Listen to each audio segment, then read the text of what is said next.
Celebrities Corner, former Gamecock track and field student athlete, South Carolina graduate, and reigning Miss USA, Tinsley Crest. Thank you. I want you all to know, even though I travel all across the USA, I will always bleed garnet and black. Are y'all ready for this? All right, this side game, this side talk. In 3, 2, 1.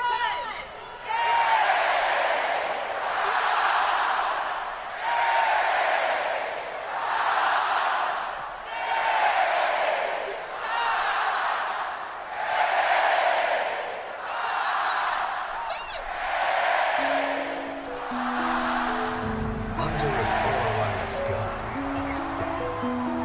Under the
Hello and welcome to 30 Frames a Second. And yes, you figured it out.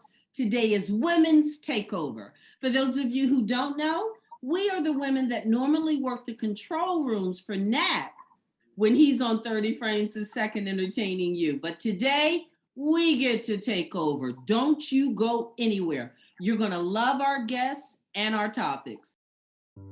These are all microaggressions that I have experienced. I've been told I'm pretty for a black girl, although that one is closer to just being outright racist. I've been told I was articulate, which sounds like a compliment, but frequently black people hear this, and what it sounds like to us is you didn't expect that I could speak clearly because I'm a black person, and now that you're surprised, you feel like you're giving me a compliment because you're telling me I'm articulate. Instead, just say something like, I like how you made that point, because then it actually shows that you're listening to the words coming out of my mouth versus sitting in awe that a black person can speak normally. I've had random people I do not know just walk up to me and touch my hair. It makes me feel like I'm a pet, or that the hair growing out of my head is so out of the ordinary that you just absolutely had to touch it. Just ask. I'm going to say, let's get this ball rolling because we have so much to do. Ladies, before we start, I am going to ask just for a brief moment to reflect on a horrible situation that happened last night. One of our former Miss USAs, who was an attorney, she also was a host on Extra Television. This young lady had everything going for her. As it stands now, fell or jumped, we still don't know, from a 29th floor apartment building to her death. And it has devastated quite a few, not only women of color, but women, period. My phone has not stopped ringing. I would like to say, I did not work with her personally. By that, I did not train her, but I did have the privilege of working with her at Miss USA with the other 50 states and at Miss Universe. And she was just positive and full of energy. So I do not know personally what was going on in her life. I would like to take this moment and just say to her family and her friends, you are in our prayers. We respect your privacy. And to the ladies out there that are even going through something similar, please get help. There is help out there. And whether that be with friends or family, whether that be on a 24-hour suicide hotline, whether that be with a therapist, there is help. In this day and age, you do not have to go through anything alone. Ladies, before we go on, would anyone like to chime in on that or add to that? I just think it's a really tragic story. And like you said, they're not sure about the cause of death other than it being a jump. But I think it's really devastating. And my heart goes out to her family and everyone's affected in this. And if you need help, like Lou said, reach out, get help from somewhere. Nat, I don't know if you could put up the 1-800 hotline number for people thinking about making those type of attempts, but that would be great. I concur. Yeah. And so do I. Family. Ladies, because just to go a little deeper, because of this pandemic and things of that nature, there seems to be an overwhelming sense of depression and sadness. There is anxiety, there is worry, like of which we've never seen. I can't even imagine being a young person. I think we are here. You know what? Let me save that. Let me save that for a moment, because I think our guests may want to chime in on that. And I think it's very important that our viewers know who our guest is. Let me start now by introducing my panel for today. We're going to start with Neray Wells. She was, up until today, our youngest member, but now our guest may have that title. So we have a young person here. She is the host of Thrift and Chic Vintage. She has a vintage podcast, and she is incredible when it comes to contemporary resale. She has her own company, and she's just all around awesome and on top of things. Welcome, Neray. We are so happy you're here today. Happy to be back. Our next person should need no introduction. Everyone who is someone knows her.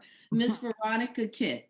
Veronica is the founder of the People's Film Festival, woo, woo, woo, and she's the producer and host of the VK Report. She's a director, editor. She's, I'm proud to say, my friend. She's just an all-around boss lady. Veronica, we are always happy to have you here. Yeah. Welcome. Thank you. Thank you, Lou. Thank you. Hi, everyone. Now, I am so excited to introduce Miss Charlene. I will not say your middle name right now, Holmes, because we are just going to save that little bit of information to later.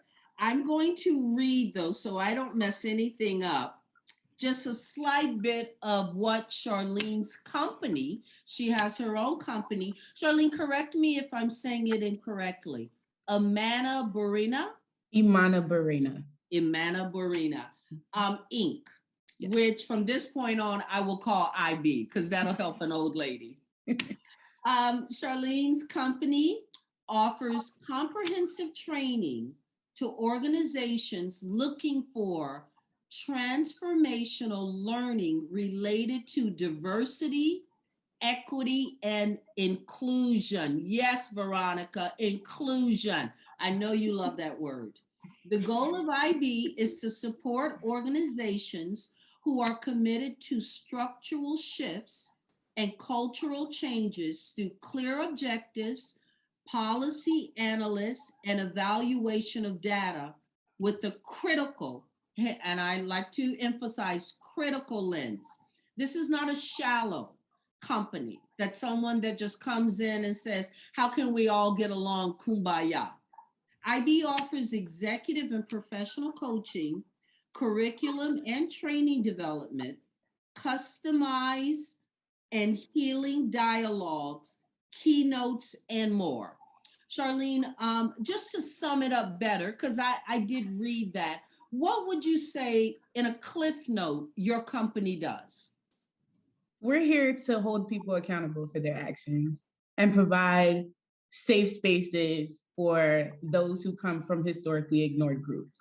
And I believe, and our company believes, the way we do that is we assess policy, we assess procedure, we provide people with a lens on what structure looks like and what systems look like so that we can reduce some of that harm and alleviate these, disgusting spaces that some of us are enduring, especially during this pandemic time. So if I had to, sum it up, it's accountability. Accountability on a large scale. On a very large scale, yes, because we have to look at systems. We have to understand what the lens is for those systems and why they continue to perpetuate themselves. So it's like theoretical practice as well as on-site learning and utilizing the voices of those from historically ignored communities to drive those initiatives forward. And do you think, go ahead. No, I just wanted to know first the meaning of the name Imanabornainc, and then also when was the company founded? So the company was founded in September 2019.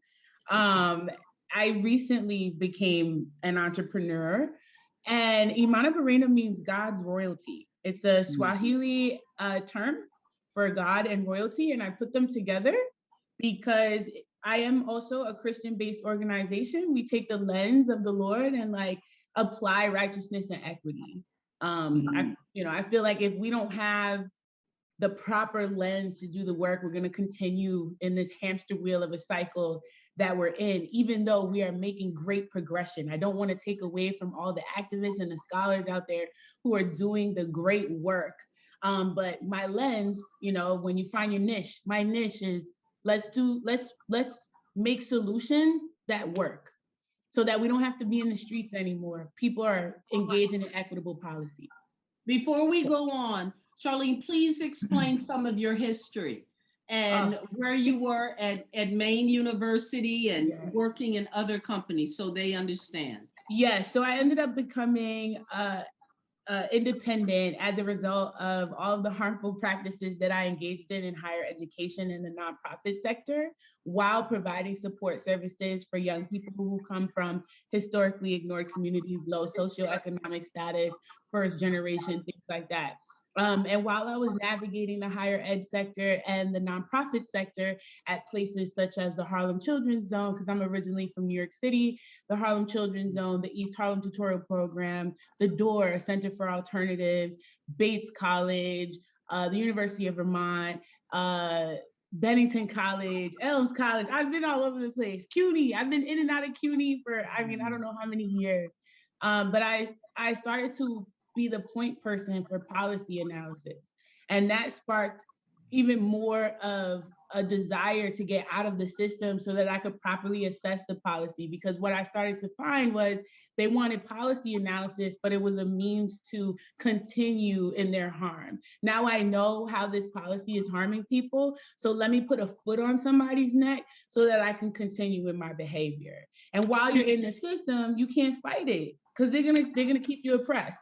I can go on all day. Cut me off whenever. Charlene, I do want to know that when you say policy, what type of policies are you referring to, and just give me some examples of some of the policies that you went through.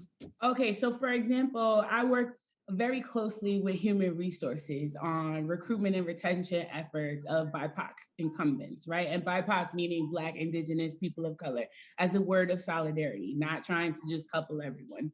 And so when I went into HR departments, what we found is there was a revolving door. At the last institution I was at, in the span of 3 years, they lost 5 Black incumbents, right? In 3 years.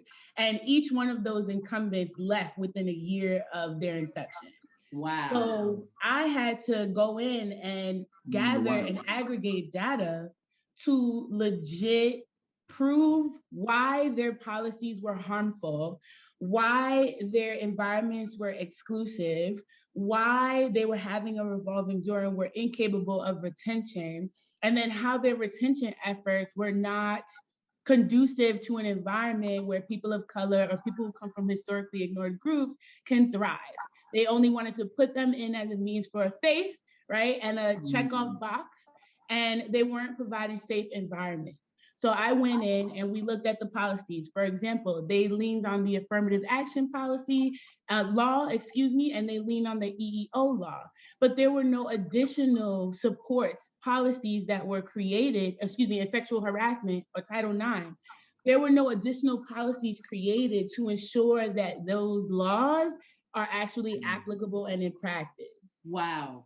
So we went in and we analyzed them and assessed them so that we can think about in a more critical way, how do we create a safe, I'm like 100% safety when it comes to people who come from historically ignored communities. Because what happens is the microaggressions, the macroaggressions, the overt and covert racism gets upheld in those spaces. And then people of color or people who come from historically ignored groups go to HR, complain, and now that person is the liability, not the oppressor, not the offender. And so we need to start. I do have another question. So, or I just need like clarification because I think I understand what you're saying.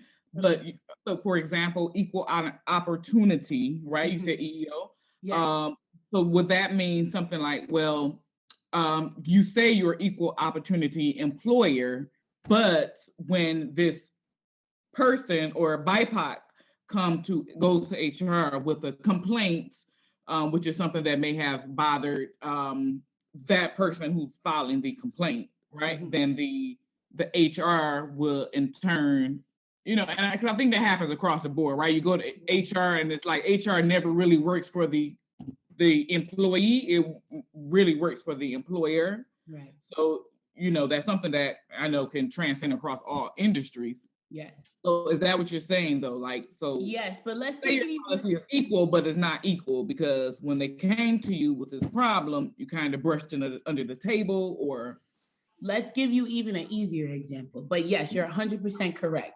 But I even take it a step easier. Let's think about social media. What are red flags in an organization? You say you're an equal opportunity employer and you don't engage in bias and sex, religion, all these protected classes. But if I pull your senior management, if I pull your C-suite, I only see one homogenous person. I don't see EEO reflected in the people that you supposedly hire and don't discriminate against. So I then have a case to say, you're saying that EEO, because by law you have to place that as a policy, but where is it in practice if I pull data and I see that that's not reflected? Right. Okay. And I think it's fascinating because you say you founded the company in 2019, and it wasn't until I think, after the pandemic in May, where there's another organization that's calling out retailers. Yeah. Like, I can't think of the name of the organization, but she calls out like big Nordstrom, she calls out Sephora about the lack of BIPOC people in their organization, higher ups, like within the C-store. So I can't think of the name. So I don't know the name of that org either. I'm gonna do some research. It's amazing. I'm gonna find it and I'm gonna get it for you. Okay, Veronica. Well, see, I really appreciate what you're saying and doing, because we're really looking at historic, because you said racism, institutionalized racism. And this is where it really began. And a lot of people that are working in a lot of these organizations don't realize that they are a part of an institution that is racist, that have racial practices that keeps us divided or keeps you out.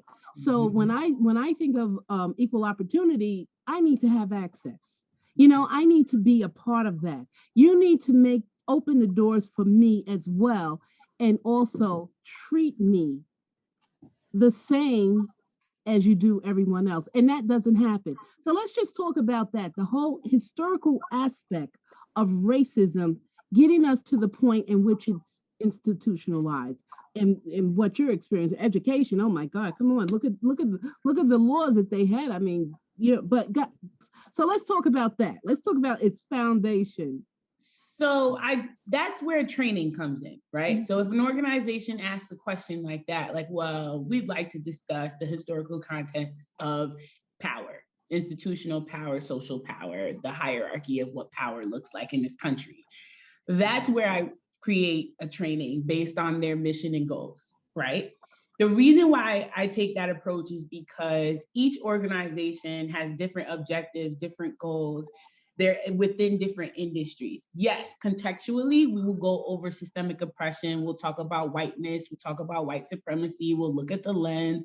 We'll see how it's perpetuated. We'll provide examples. We'll go through a cadre of, ways that people engage in systemic oppression or white supremacy on a daily basis. But then I like to take it a step further. Like, what is that organization's goal? So if I'm going into a finance organization and they're looking to become more equitable, I like to sit down with their leaders and talk about what those equitable outcomes look like for them.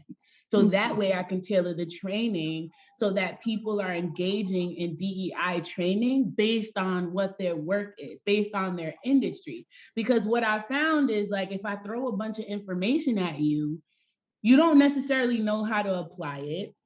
And I don't want to sound like I'm being, I'm very empathetic to a white person who's just learning this information or has had some resistance to the information and doesn't want to engage in it. The reason why is because we all know we've been indoctrinated. I have to deconstruct the lens to reconstruct it with racial justice and reconstruct it with social justice, right? So I have to be sensitive to that and be objective in that. And I say that because I feel at times we just want to point the finger and blame each other for this stuff, but we're all indoctrinated in a white supremacy lens. It does not matter if you are the blackest of the black, you the Latino of the Latino, you the Asian of the Asian, you the white of the white. We have all been indoctrinated in this country based off the institutional structures that are placed, that are in place, that we engage in on a daily basis. So if I know that, I'm sorry, go ahead. No, I'm sorry, but what does the organization say to you when you say, hey, listen, your policy is racist, your policy excludes people? What do you say? How do we shift that? Because that's inherent. And like I said, a lot of times people don't even realize. I recall Macy's, when Black people would come through the door, they labeled them A, B, or whatever. And so that people would know, the staff or the security would know this is coming through the door. That's institutional. Yes. Racism. And the DA, the former DA of Brooklyn, Thompson, he was the lead lawyer on that case, and they won because they were outright discriminating against people. So what do they say when you are, because you're challenging them, you're telling them, listen, this is wrong, correct it. Are they willing to do that? So I have a red, yellow, green system for organizations, right? So if you're in the red, that means you're not ready for that conversation. If you're in the yellow, that means that I could possibly get some positive feedback. If you're in the green, you're ready for it, right? Wow. I might use that here, Charlie. Thank you. But what's the parameter, though, that you would put? So my thing is, like, I love y'all, but I'm not about to give y'all my idea. Like, I'm not going to give you the parameters. What I'm going to say is what we see is the difference between performative and intentional, right? So if I have a performative organization, to answer your question, my feedback is going to be pushed back, and perhaps they might not want to move forward with my services, right? Because they don't want to, excuse me? But they brought you there. Right, but they brought me there, but they're looking for a certain type of DEI professional. That's another conversation for another day, right? But just bringing it up to be transparent, right? They're looking for a certain type of DEI professional. They want somebody to come in and, like Lucelania said, kumbaya, right? We're kumbaya and everybody's all great. And everything's perfect. Everyone's going to be equal. They're not looking to actually deconstruct colonization in this country, right? And so, but then there are other organizations that are like, yes, we want to do this, but we have some people who have power and influence within this community or within this ecosystem, and we don't know how to get to those people. So at that point, now we have to do, like, what transformational change looks like for them. Like, it's not an overnight thing. I see a lot of people on Twitter like, oh, if these organizations just wanted to do it, they would do it overnight. And it's like, yes and no. I could change a policy, but that doesn't mean that that policy is not going to continue to perpetuate the same types of structures. I have to assess it with an equity lens. And so some organizations are ready for that. We sign 1 year, 5 year, 10-year contract, not 10 year. I wouldn't sign a 10-year contract, but we have developed plans that are long-term, because these are incremental things that have to happen over time. But the basics can happen overnight. The equity lens has to be developed, right? The inclusion lens has to be developed. Yeah. It doesn't just happen overnight, because we've been indoctrinated, severely indoctrinated in this. And I don't want to sound like I'm a pacifist, like I'm like, oh, woo, woo, woo, white people, woo, woo, woo, Black people, woo, woo, woo, Asian people. It's not like that. It's more like, I want us to take a moment to breathe and not be in the emotion so much, and the trauma. Yeah. Let's try to get out of the trauma and really think about solutions, action solutions that could really help my children, your children, our children's children, the generations to come, So to answer your question, there's a spectrum of organizations. Yeah. Do you find, because you work mostly in educational institutions, but education, healthcare, finance, there's multiple industries. And that was the question. Do you find, or what would you say the percentages in terms of this, existing in the organizations? Is it, matter of fact, let's just rate it on 1 through 10. Right. 1 for less, 10 for everyone. What number would you give it? Like, how many people want to engage in this? Or how many organizations, that or throughout the country, whatever. Do you believe that all organizations are engaging in this and need help in terms of diversity? Or are there some that really is clean and good? I think that because I am a positive individual, and I know that there are some really decent people out there who run organizations, there are some organizations doing it the right way. And kudos to those who are doing it right. They took the time, they got the training, they did the process, they went through the plan, they did it correctly, right? And they're holding people accountable.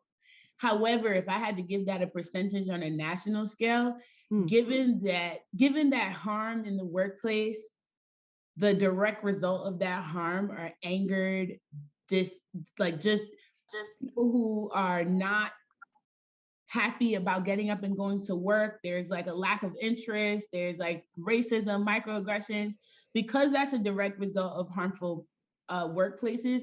And right now we're in the Great Resignation. That shows me and correlates to me that not like a large percentage of the workforce in America are not engaging in this. Wow. And they need to be. Right. And we need a standardized way to incorporate this type of information into organizations. We need our politicians to be on board. Like, for example, Florida and Texas saying that critical race theory is illegal to teach in schools. Like, we can't have that type of behavior, because what that's saying is that we're actually overt racist, and we could care less about the lived experiences of people who come from historically ignored communities. And we, as the people, should be pushing back on those politicians and saying, no, you're our representative, right? You don't work for yourself, you work for us, right? And you are supposed to share our interests. And I'm pretty sure the whole state of Florida doesn't feel this way. And I'm pretty sure the whole state of Texas doesn't feel this way. We have to use our voices. And those of us who stay in the organizations need to push back and say, hey, look, I'm a person of color, or I'm a person from the LGBTQ plus, or whatever protected class you're from, and I don't feel XYZ in this community. How do we move this in a new direction where I can feel safe in this community? Yeah. And so one of the things that you didn't mention was fear, because even though you said it, but in so many words, but yeah, fear. When I was younger, I don't care what the boss said. Yes, whatever they say. Now, I'm like, I gotta be nice. but yeah, the hell with it. I'm gonna do what I not gonna do. If I knew what I knew today as an adult, Right. I wouldn't have tolerated half of the stuff that I did during that time. And so we go along with it, sometimes out of fear, sometimes not having that voice or understanding that Veronica, you can speak out. I don't mean to cut you off, but I think that, and what you just said makes a lot of sense, because there's a line, you know, how do you fight and not sabotage yourself, right? So the younger you knew you didn't want to fight because you didn't want to sabotage yourself So from you that put job. up with that crap. So you put up with it, right? But as someone in your position, you're now to the point to where, for one, I know the law, right? And I know my rights, and you know, I know that this is wrong, and it cannot continue to stay on, you know, this way. It's wrong, and I don't have to accept it. I will not accept it. But some people who, you know, that are still, I think, afraid to fight that fight is because they need that job, or you know. So not everyone is in that. I would like to add, ladies, I love what Charlene said about it just being the basics. And I think, Veronica, you second this, that it's something so natural and part of our everyday life that often I don't think people know they're doing it. I have a very good example. I'll take it back to the pageant world. I had a mother sit before me, and anyone watching the Miss Teen USA pageant, there were 3 girls of color in the top 5. Wow. And I'm very proud to say I trained all 3 personally. Yeah. But this mother was a Caucasian mother, and she sat before me, and because Miss USA now has a woman of color as the president, her response to me was, Lou, do you think now they're looking for only girls of color to win? And I said, Mom, let me tell you what I just heard. What I just heard from you was, Lou, there's no way 3 African-American girls could have ever been good enough to make the top 5. So they must be looking for something, throwing out what they need, but looking. And the mother was, I mean, horrified. I could tell you 100%. This woman did not for a minute consider what she said to me. Because it's the institution. Yes. And I'm telling you, she started crying. She turned red. I mean, the remainder of the hour and a half, I kept saying, Mom, it's okay. It's okay. I just need that. When a person of color tells you there is racism and people go, no, I don't see it and I'm not racist, what you just said to me was such an insult. But let's just say if I didn't take it that way. What you said to me was, the boss can choose who they want. And when they chose Caucasian people, we were good. And now that they're choosing women of color, should I hold back? And I said, Mom, if I see a restaurant that says we don't serve short people, I'm 6'1", but I don't go in there because I think everybody should be served. So I would tell you and your daughter to never work with an organization that you think can have any racist thoughts or choose or unfair. So let me just start with that. And I think those girls made the top because they were deserving. I would tell you to go back and look at the pageant. So I just wanted to throw in there when Charlene said that she has empathy. Sometimes we really have to, because not everybody is on top of it. Yeah. Well, that was really good. Your response was really good. Yes. And what I got from it was, you know, as that if I had a daughter that was in a pageant, I would be like, will my daughter win now? In other words, that's what she's saying. Will that's what she was have asking. A chance? Yeah. You know, is there it were over? 3 African-American girls. Is that what they want? Because before, when there was only 1, we think they wanted Caucasian. Yeah. Yeah. So Mhm. that's the kind of That thing. ideology is called racial stratification. So a part of that is they have indoctrinated white people to believe that there are only a certain amount of resources available for them. And that if they allow for others to tap into those resources, it will be taken from them. Wow. And so she's thinking, oh, Love there this. aren't enough spots for my daughter to Yes. even have a fair chance because now these others have infiltrated this environment. And What's it called again, Charlene? Racial stratification or stratification of resources. I love that. But Charlene, how do you feel? Because you coming in to shift, well, let's say we're going to have this little paradigm. We'll say that a paradigm shift. But you coming in there to shake up some stuff.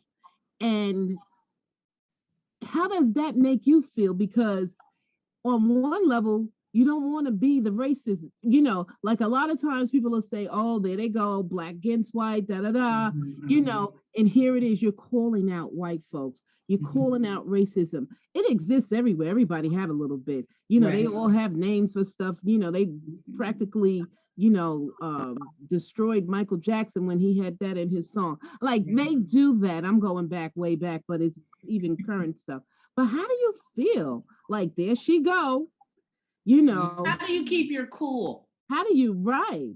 So, like I said, because it didn't happen overnight where I got to this point where I feel so strong and like empowered to go into these organized and comfortable. I'm extremely comfortable with this.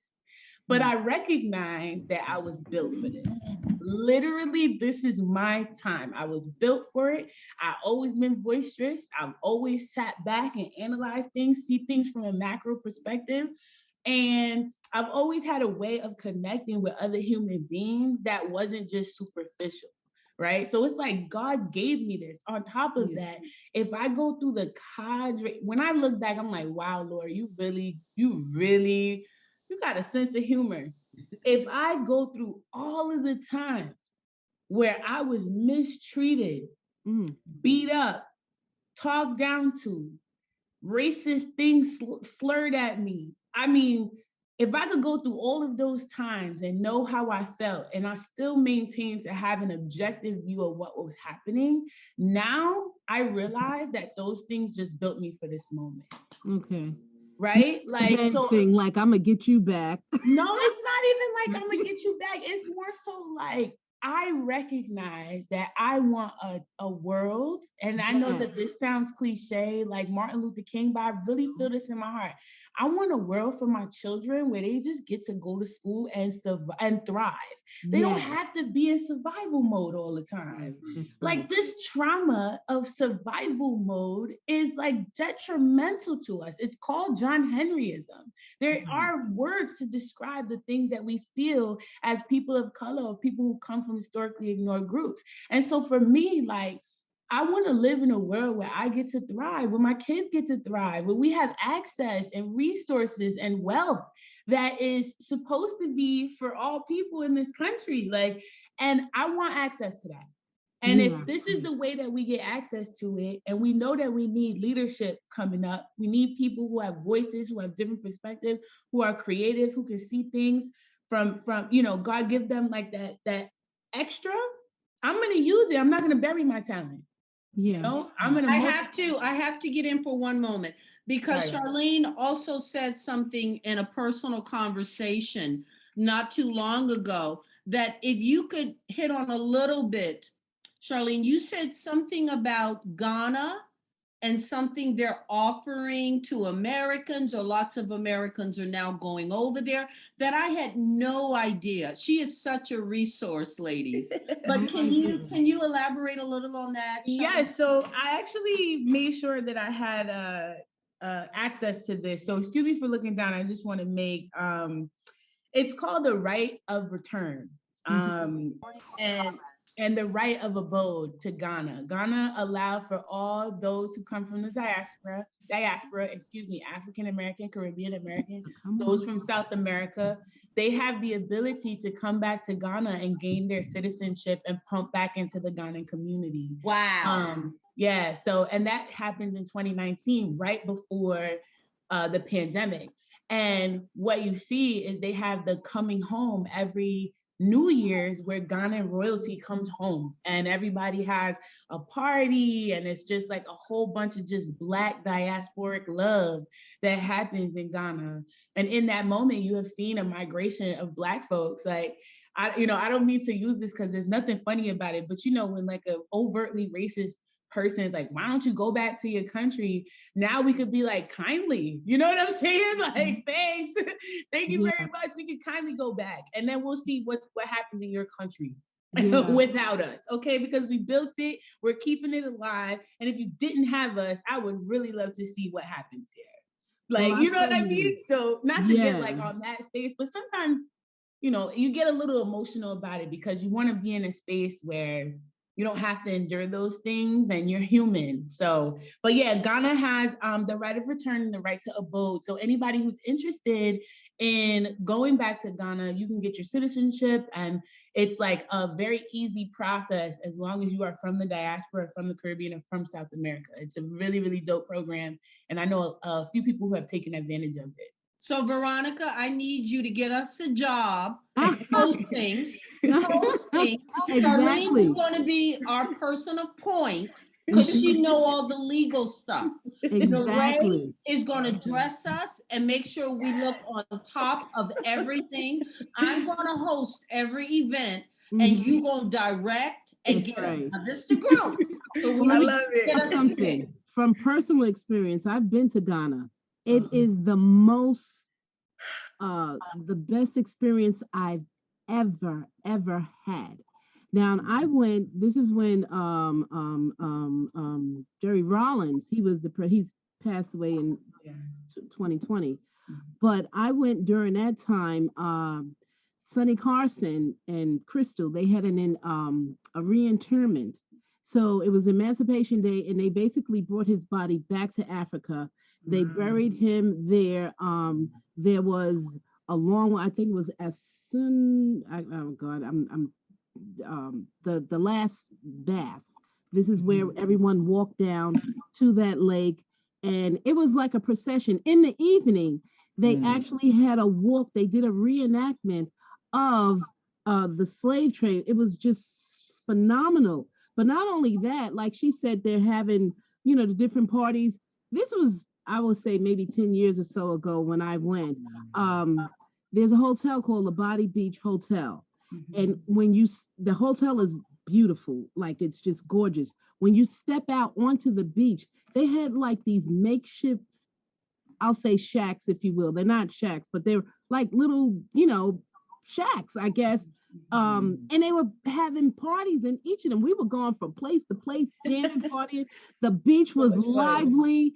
People were out there selling things, talking to you. It was just the most amazing experience, but it was also a spiritual experience because, Africa, that West Africa, in Ghana, actually, they had about over 60 forts, slave forts there, maybe 66.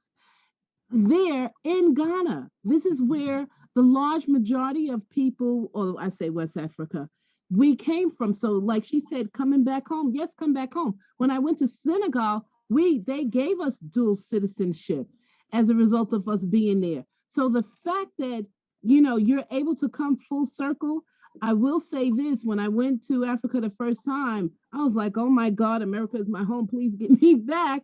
I need to get home because I wasn't used to and accustomed to some of the things. And that was much, things were very different. But Ghana, if you go there, you're going to connect. You're going to enjoy it. I want to go down there, Lou. We're going to go down there and we're going to do it. I claim it. Now, let me do another segue because beautiful. Ladies, as usual, time is going so quick. It is over. I know it's not over yet, but before it's over. So much fun, right? The beaches are gorgeous. The food is gorgeous. Veronica, love it. Veronica, that big sign behind you is reminding me we need to talk about the People's Film Festival coming up. Charlene, you are going to be our guest. It is a film festival that Veronica started. quite successfully, and it has grown tremendously. And we're Veronica, still you got here. 3 minutes. Talk to Thank us. you. So the festival this year is going to be June 2nd to the 4th. We're actually back in the theater at the Magic Johnson, AMC Magic Johnson Theater, and also Maisels. And what I like is the fact that people love to come out. They just want to come out to be a part of something. Of course, we will definitely follow the COVID rules and, stuff like things like that. But but we are happy that we're back. We have an amazing bunch of films. They're still coming in because submissions is still open. So regular submissions in on the February 28th, and then late submissions, I believe, is sometime in March. So you want to get your films in so that we look at everything. We watch every film and make our selections. I'm so glad our team are skilled. I'm an editor, director, film, everyone else that's around us, the judges, they're all skilled in terms of lighting, editing, sound, whatever it is. So you're going to be evaluated and judged by your peers to see whether or not your film is actually, good. And we will tell you if something is wrong or whatever. It's like that. But anyway, the People's Film Festival, and it's all about us, because who am I to say that your Send film out is that not good enough? email. Veronica, send out the email. Yes, and it's the People's Film Festival at gmail.com. And just log on to the site and submit your film. And come on out, even if not, because we do some great things. We break Will you down be doing some wonderful food. things like last time? There were documentaries, there were films that were done on the phone that were shorts that were amazing. There was music day. Yes, and definitely films, because we just experienced COVID. So a lot of things were shot, people were home, but it didn't stop the filmmakers. Some of them did films on Zoom, and there were some amazing films. I mean, there was this one film where the two people, it was a couple, a relationship, and they were both in their own home, and they were on the phone talking and yearning for each other. It was a split screen because they couldn't come near each other. This was a Zoom relationship, and it was beautiful. It was gorgeous. I think the director, Calvin Richardson, it was beautiful. And so these are the things. So and therefore the phones became key. The internet became key in terms of how they continue to create. But what we did is that we wanted to make sure that there was still a venue for the filmmakers to come to if that happened. So we were online the first year of COVID, then we did a hybrid, but now we're back full swing inside the theater. And I know I'm talking. Will there be limited seating? Can people buy seats? No, everything is open, that you'll be able to get your seats and everything. And, we just ask that everyone, practice and respect the COVID policies, mask up.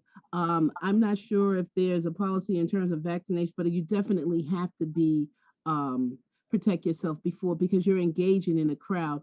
And AMC Theater, People's Film Festival, we're not responsible for that, even though it's an event that is happening. But everyone must take precaution because this Omicron is just amazing. You can have a vaccination or not, and you're going to get it.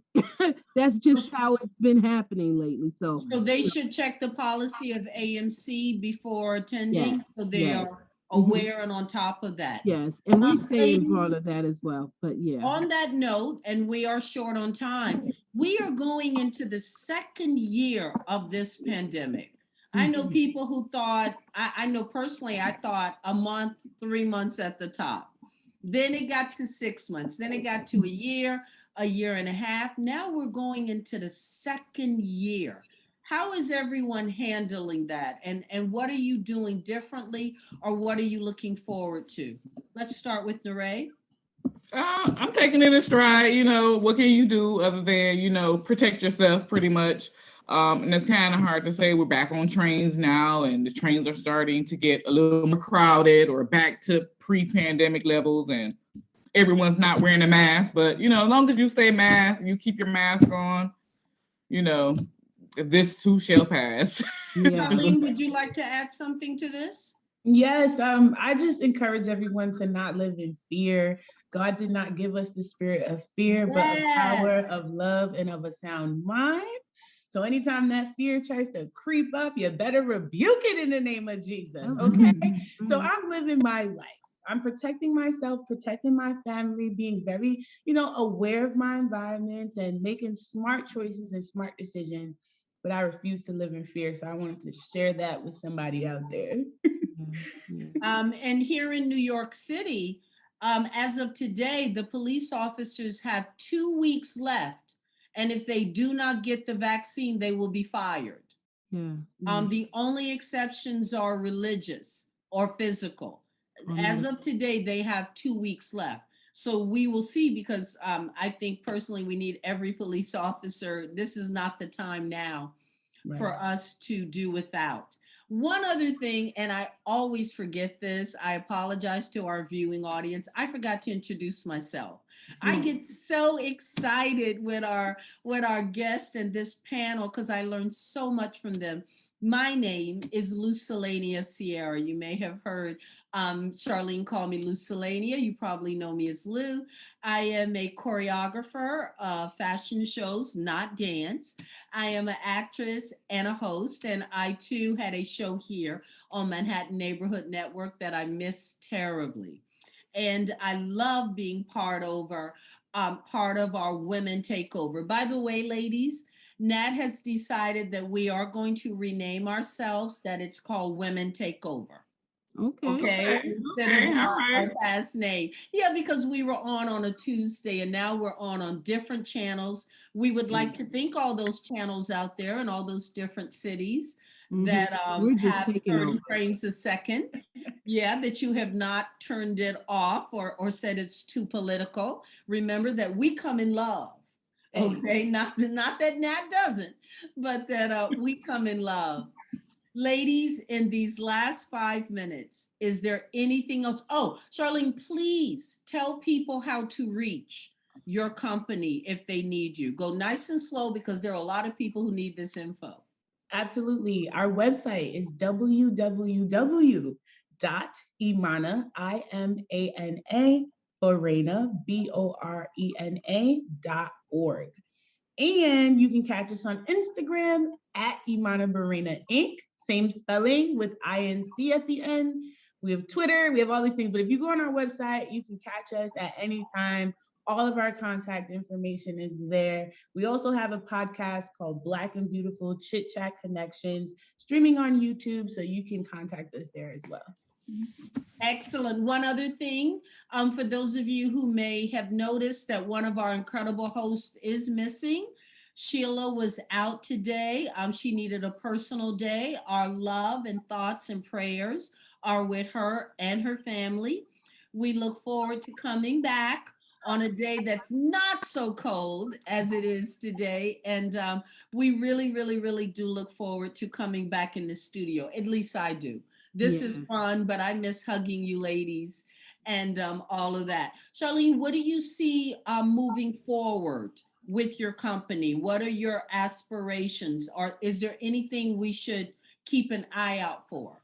Yes, absolutely. When you guys go on the website, hit that workshops and webinars button. We have a 3-part series coming up. We're going over DEI terminology, so you get to learn all the latest words that are being used. Wow. We have a frameworks workshop where we go over 3 respective diversity, equity, and inclusion frameworks so that we can apply this work. And then we have our 3rd part, which will be analyzing your strengths. So we're going to, identify what your strengths are in diversity, equity, and inclusion so you then can be a practitioner. In addition to that, we are working on an e-course, a self-guided e-course, a 10-part e-course for anybody who's interested in the entire theology or ideology of diversity, equity, and inclusion. So we'll do historical context all the way up to frameworks and application, and you could do it, it's self-guided, you could do it on your own. So if you are interested in any of those things, check us out on our website. We have a lot coming your way for this year. Now, in these last 3 minutes, I'm going to reveal something. Charlene's middle name is Selenia. She is my goddaughter. Oh my goodness. I did not want to reveal that because I didn't want you to love her until you her. Well, see, I wanted my final words to say, I'm so glad you're here and you're in position and doing what you do, because I didn't know that there was someone out there, a powerhouse, going around and actually breaking up or making people face their faults. Issues. Yeah, right. I'm so glad that you're there. So, continue to keep up the work. And now welcome to the family. Thank you. Well, you And are I welcome cannot anyway, wait. but I'm proud of you. I'm proud of I you. am I cannot so wait proud to of you. come to the film We gotta festival. work. We gotta do some work. Hey, no, maybe you can do one-on-one with Charlene, and then you give a talk to women, because sometimes, there's a lack of no, there are women directors, but in terms of that space, they're not recognized as much. And like you said, it comes a lot of times with fear, being able to stand for yourself, and just the industry in general. So how do we cope with that? How do we get beyond that so we continue to do the work? So we're gonna talk, because I really All love those questions, love to all hear those you. questions and You guys are so more. beautiful. And we are really going to keep our fingers crossed. I've even talked to Charlene about having her own show on Manhattan Neighborhood Network. Oh, you would Right be now, she has amazing, a especially that podcast. backdrop. I love all of those. Yes. Yes, that's Yes. right. The one with the bubble gum, girl. That's my girl. I love that. It says at the top, God says you are. And then each girl has a name, like unique, special, lovely, and it tells you the scripture that goes with I it. see that. I'm like, this is amazing. Like, that's a story within itself. All right, ladies. Unfortunately, our time is up. I want to thank you, Neray, Veronica, as usual. Charlene, you added something today so long overdue, and I am so proud of you, sweetheart. Much success. What you are doing is long overdue and much needed. You have been watching 30 Frames a Second. I'm Lou Sierra. Once again, we humbly thank you for stay tuning. Please continue to watch 30 Frames a Second. It is that killer show. And by killer, I think you all know what I mean. We'll be seeing you in a couple of months. Continue to be safe and continue to love up on each other. Thank you. Nat, it's back to you now.